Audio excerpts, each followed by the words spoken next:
Bonjour et bienvenue à tous dans cette émission de 15 minutes de grâce et de vérité avec le pasteur Roland Laos qui a un encouragement pour nous et allons profiter de ce temps au maximum pour louer le Seigneur et aussi reconnaître sa grâce sur nos vies. Amen, nous allons le célébrer.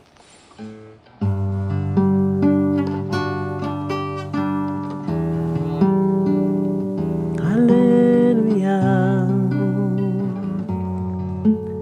Dans les épreuves autour de moi, Seigneur, mon cœur se tourne à toi, prêt à entendre ta voix.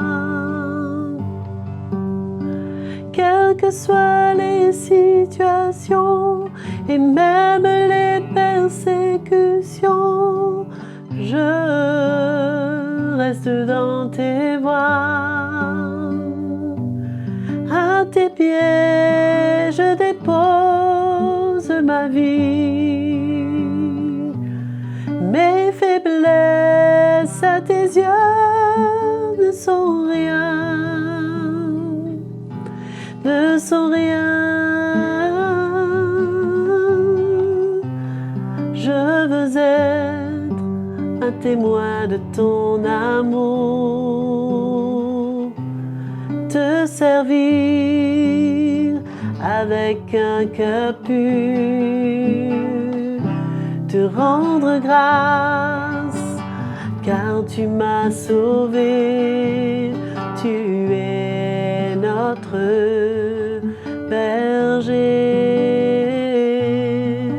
tu es notre berger, tu es notre berger. Le Seigneur est notre berger, il prend soin de nous. C'est un chant que j'avais composé il y a assez longtemps, mais qui parle vraiment de la grâce du Seigneur. Allons vraiment entendre la parole de Dieu et allons être attentifs. Bonjour à tous, bienvenue à cette autre session de 15 minutes de grâce et de vérité. Nous sommes en train de parler en ce moment de la vie et le comportement du chrétien.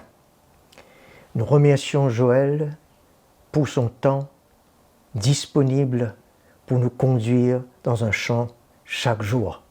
Et nous bénissons le Seigneur pour elle. Merci Joël. Nous allons parler ce matin du châtiment ou de la discipline. Quelle est la différence? Nous lisons dans 1 Corinthiens chapitre 5. C'est, avant tout, je veux faire une petite différence entre la correction qui est personnelle et la discipline qui est en faveur de l'Église. Quand on parle de la correction, nous pouvons le lire dans Hébreux chapitre 12.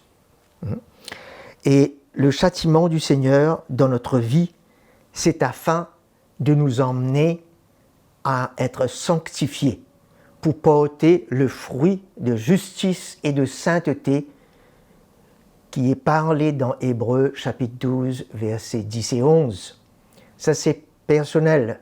C'est une œuvre de l'Esprit en nous pour nous faire avancer à l'image de Jésus et être transformés.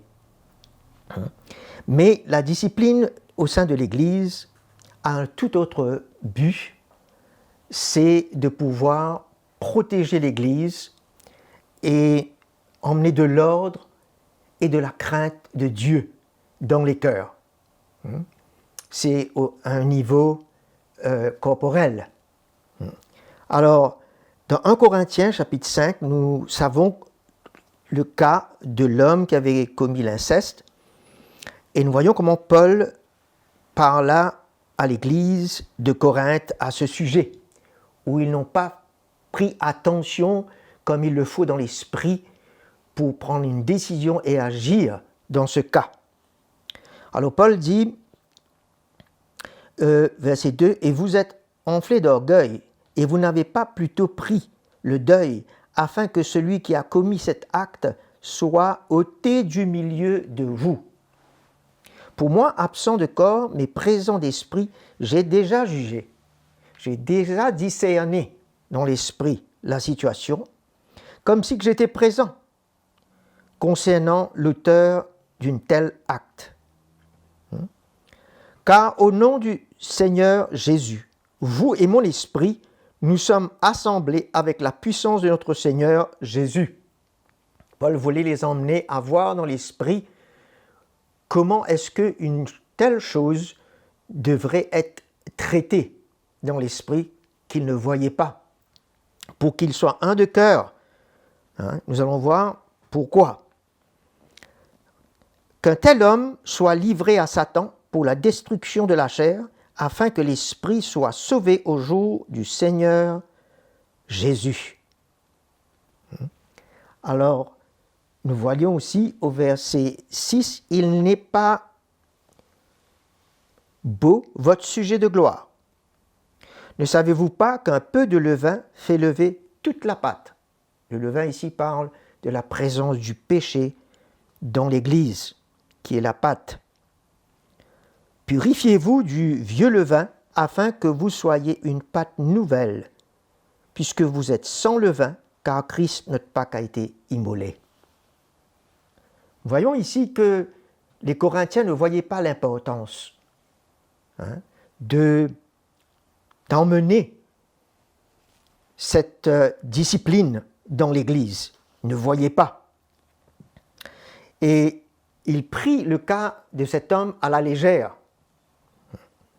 Et ils n'avaient pas jugé et discerné dans l'esprit et pris action pour protéger l'Église de ce péché, et que cela gagne toute la pâte, comme le levain.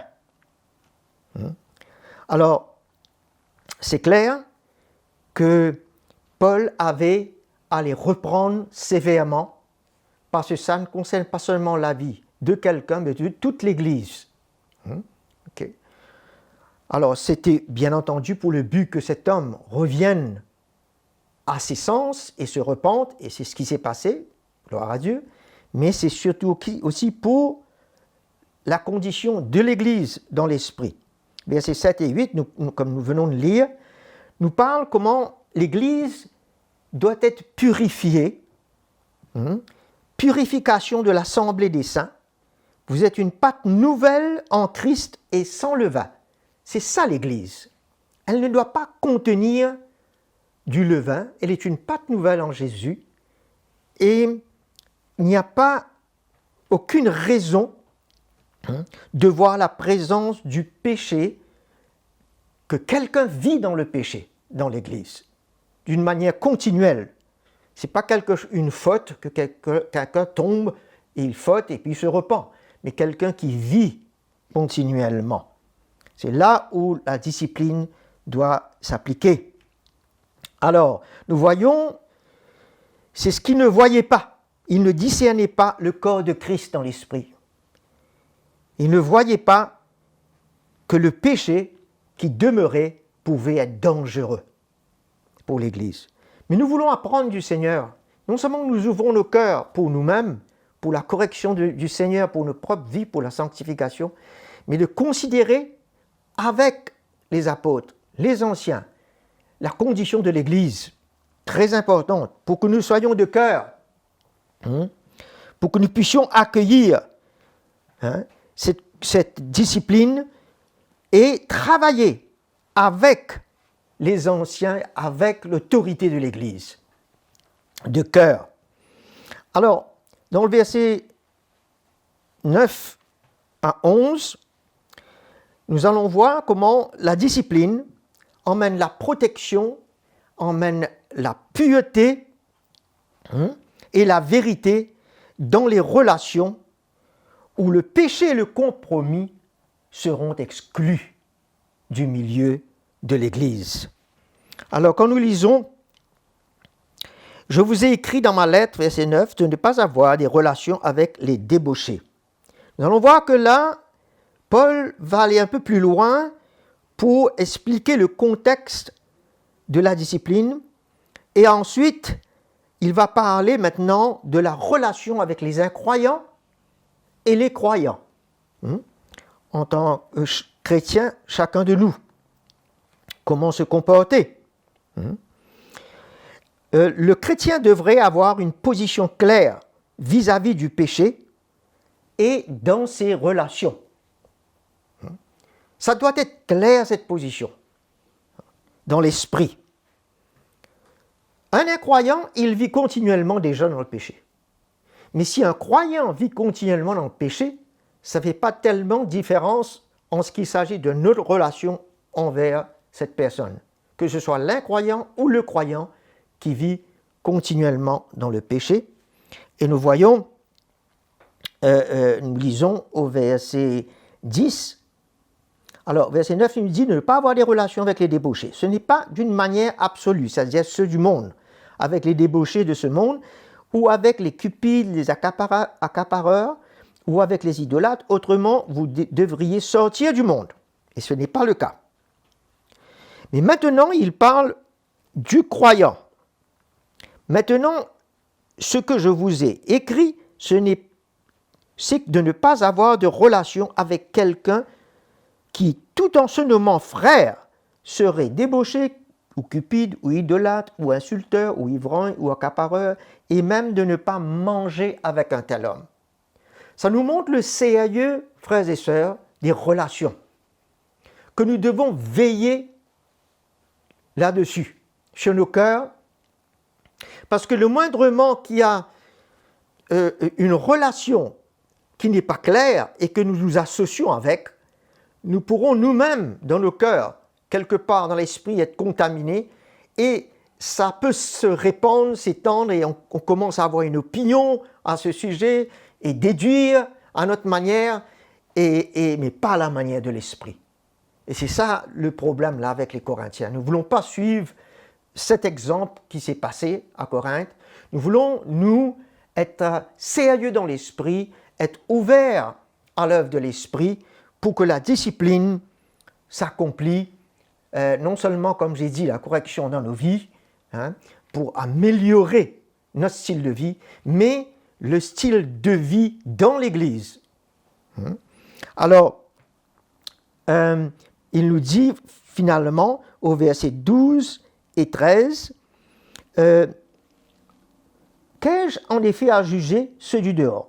N'est-ce pas ceux du dedans que vous êtes juges?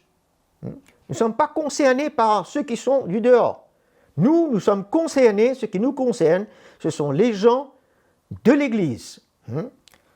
Alors, ceux du dehors, Dieu les jugera. Expulsez le méchant du milieu de vous. C'est-à-dire, jugez, disciplinez, expulsez, faites ce qui est nécessaire en ce qui concerne l'Église. Mais extérieurement à l'Église, cela ne nous concerne pas. C'est Dieu qui prendra charge de cela. Alors, c'est dommage, chagrinant de voir les extrêmes qui existent dans l'Église aujourd'hui en général, ou bien qu'il n'y ait pas de considération de discipline du tout, ou alors, ça va dans l'autre extrême, c'est une discipline apportée par la loi, par la force, qui finalement ne discipline pas dans l'esprit, et le péché continue à se manifester. Alors, comment c'est dommage? Parce que ce n'est pas appliqué dans l'esprit avec le cœur du Seigneur, mais ce sont les émotions qui sont engagées dedans, et la force et la loi. L'ennemi aura toujours ses voies, dans ce cas-ci, qui va s'infiltrer dans l'Église. Le levain, peu de levain, il n'a pas dit beaucoup, peu de levain fera lever la pâte. C'est pour ça que nous sommes concernés, frères et sœurs, nous qui prenons soin du peuple de Dieu, et que vous soyez de cœur avec nous pour une pâte qui est pure, sainte, une pâte nouvelle, sans levain. Le Seigneur vous bénisse. Je vous aime et à la prochaine session. C'est la fin de cette session de 15 minutes de grâce et de vérité avec le pasteur Roland Laos que nous remercions. Et nous savons que le Seigneur est plus que fidèle pour continuer à parler à nos cœurs suite à cette parole que nous avons entendue aujourd'hui.